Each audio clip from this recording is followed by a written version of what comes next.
السلام علیکم ورحمۃ اللہ وبرکاتہ۔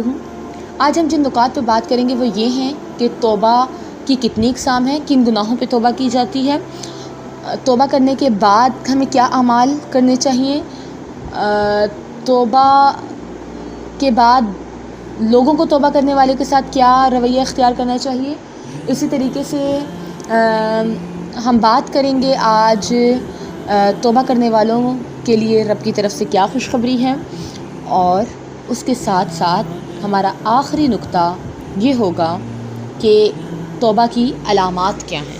ٹھیک ہے، سب سے پہلے تو میں آپ کو بتا دوں کہ گناہ دو قسم کے ہوتے ہیں، ایک صغیرہ ہوتے ہیں، ایک کبیرہ ہوتے ہیں۔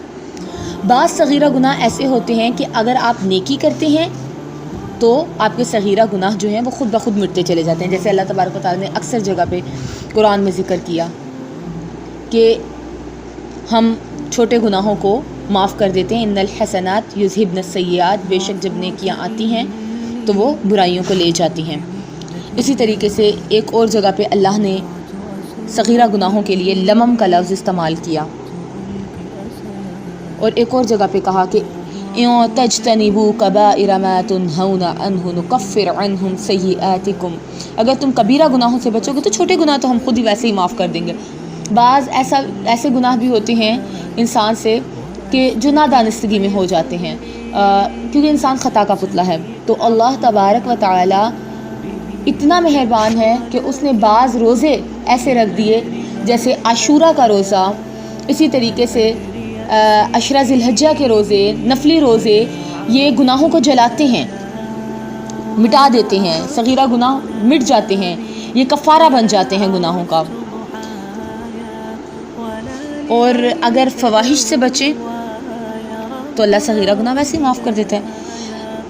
الذین یجتنبون کبائر الاثم والفواحش الا اللمم، وہ لوگ جو بڑے گناہ اور بے حیائیوں سے بچتے ہیں مگر صغیرہ گناہ لمم ہے، ان کا کبائر سے کم درجہ۔ نبی صلی اللہ علیہ وسلم نے فرمایا 5 نمازیں ایک جمعے سے دوسرے جمعے تک کا وقت، ایک رمضان سے دوسرے رمضان تک کا وقت اپنے درمیان سرزد ہونے والے گناہوں کے لیے کفارہ بن جاتے ہیں، جب تک کہ کبیرہ سے بچا جائے۔ مگر اس کا یہ مطلب نہیں ہے کہ آپ صغیرہ گناہوں کو معمولی سمجھیں، چھوٹے چھوٹے گناہوں پہ توبہ کرتے رہا کریں، بلکہ نبی صلی اللہ علیہ وسلم نے فرمایا کہ تم حقیر سمجھے جانے والے گناہوں سے بچو، کیونکہ وہ جمع ہوتے رہتے ہیں یہاں تک کہ انسان کو ہلاک کر دیتے ہیں۔ بلکہ یہاں تک فرمایا کہ اگر کوئی آدمی بیاباں زمین پہ ہو، قوم کا کھانا تیار کرنے کا وقت آ جائے، ایک آدمی جائے ایک تنکا لائے، دوسرا آدمی جائے ایک اور تنکا لائے، تنکا جمع ہو کے ایک بہت بڑا ڈھیر ہو جائے گا اور پھر آگ بھڑک جائے گی۔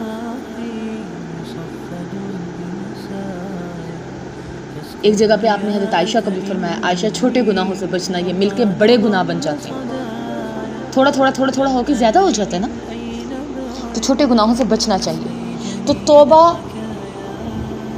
ایک تو چھوٹے گناہوں پہ ہے اور ایک توبہ کبائر پہ ہے۔ جب آپ سے بڑا گناہ ہو جاتا ہے تو اس کا کفارہ بھی ہے، اس پہ آپ کو معذرت بھی طلب کرنی ہوگی، اپنی اصلاح بھی کرنا ہوگی، دوبارہ وہ کام بھی نہیں کرنا ہوگا۔ کبیرہ گناہ کی معافی کے لیے زیادہ استغفار کی ضرورت ہے۔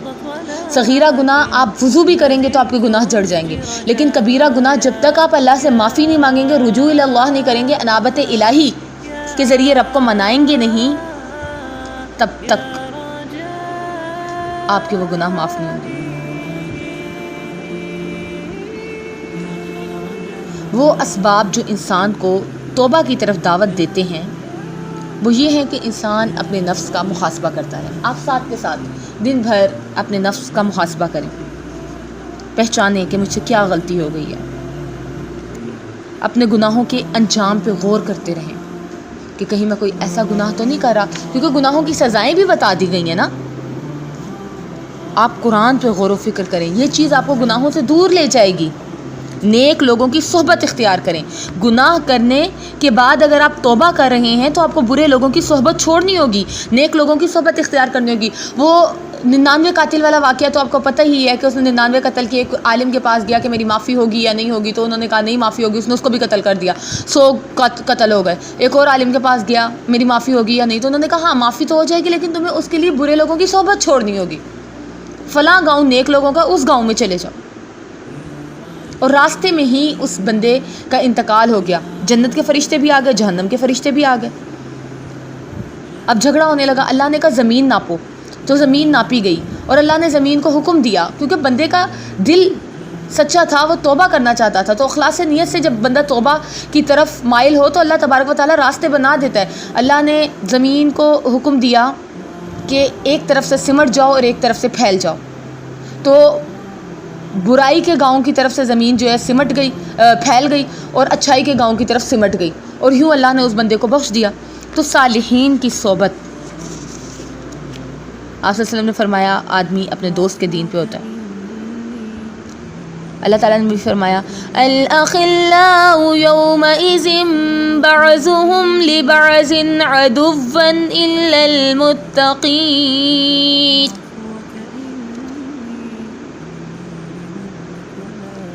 تو جہاں پہ آپ کو ایسا لگے کہ آپ یہاں پہ رہ کے اپنی توبہ پہ قائم نہیں رہ سکتے, آپ کو وہ علاقہ بھی چھوڑ دینا چاہیے. اور پھر یہ کہ اپنی توبہ کو قائم رکھنے کے لیے اللہ کا ذکر کریں, دعا کریں, چلتے پھرتے استغفار کریں, آرزوؤں کو کم کریں, موت کو یاد کریں, آخرت کی منزل کو یاد کریں, قبروں کی زیارت کریں, جنازوں کے پیچھے چلیں. یہ ایسے کام ہیں جو دلوں کو بیدار کرتے ہیں اور انسان کو غافل نہیں ہونے دیتے. کھانے پینے میں, لباس میں, سواری میں, ہر چیز میں حلال کی کوشش کریں.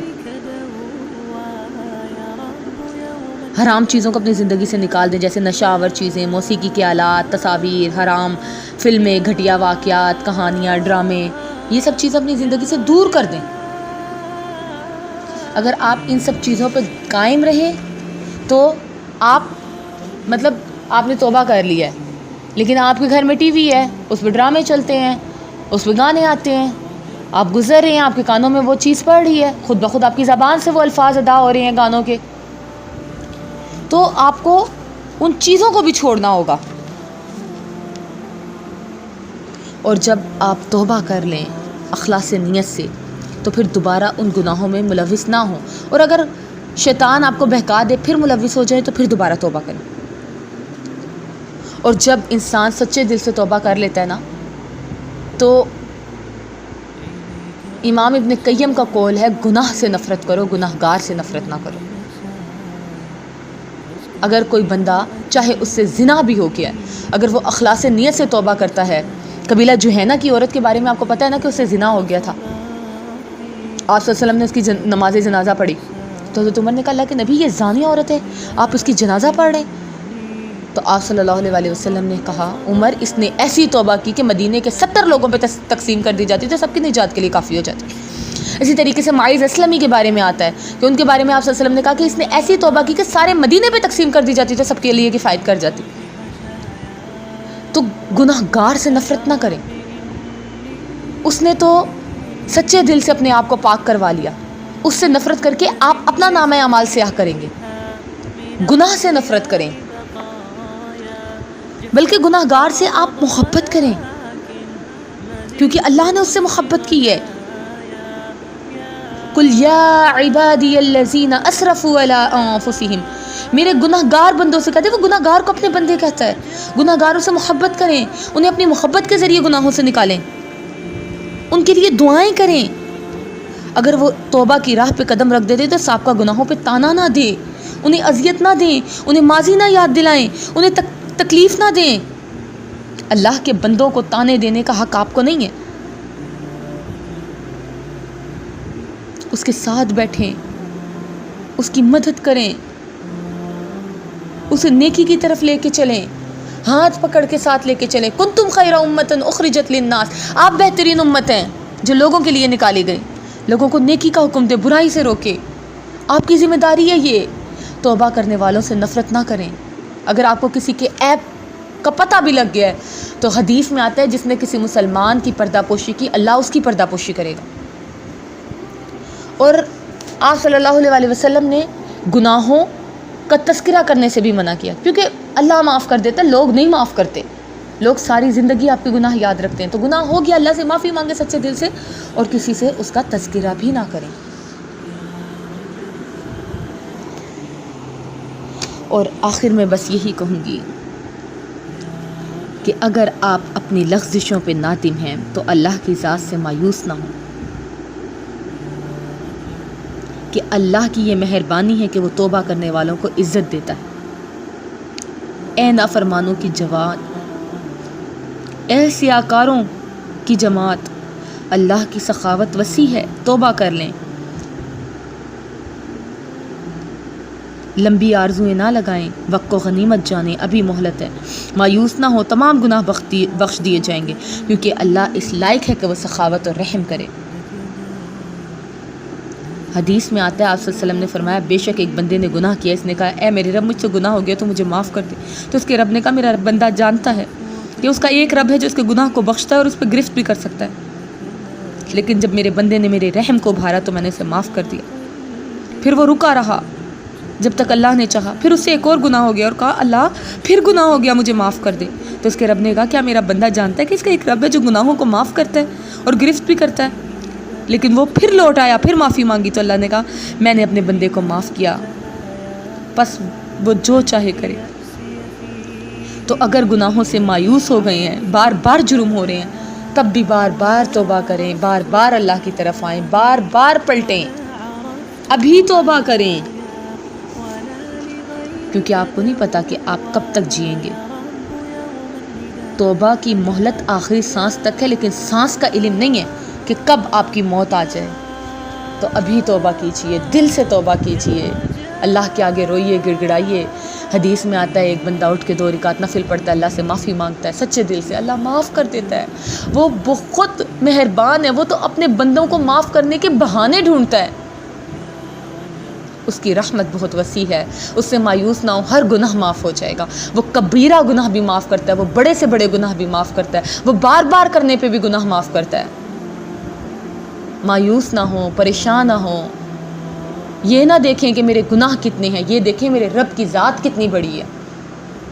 سچے دل سے اس کے آگے جھک جائیں، روئیں، گڑ گڑائیں، کسی کو اپنا گناہ نہ بتائیں، بس اس کے آگے سر رکھیں، اس کے رحم کو بھاریں، اس سے کہیں تیرے سوا میرا کون ہے؟ اگر تو نے ٹھکرا دیا تو کہاں جاؤں گا، میں کہاں جاؤں گی؟ اللہ مجھے معاف کر دے. وہ معاف کر دے گا. وہ الہ ہو کے ہماری مان جاتا ہے، ہم اس کی نہیں مانتے، ہم بار بار گناہ کرتے ہیں، لیکن وہ معبود برحق بہت غفور الرحیم ہے، وہ اپنے بندوں کو معاف کر دیتا ہے. اللہ سے دعا ہے کہ اللہ ہمیں معاف کرے اور ہماری توبہ کو قبول فرمائے. سبحان ربک رب العزت عما یصفون وسلام علی المرسلین والحمد للہ رب العالمین. آمین یا رب العالمین، آمین.